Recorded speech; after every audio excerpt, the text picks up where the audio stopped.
আসসালামু আলাইকুম ওৰহমাতুল্লাহি ওবাৰাকাতুহু।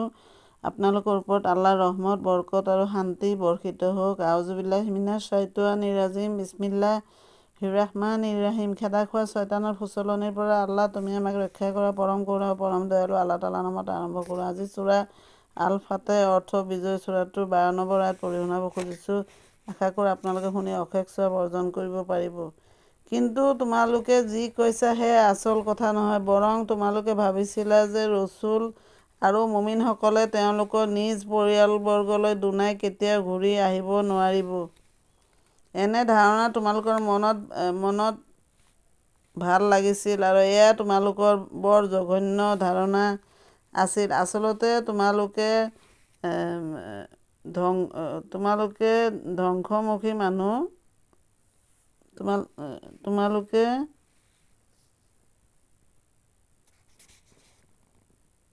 ধ্বংসমুখী মানুহ আছিলা। সমাপ্ত।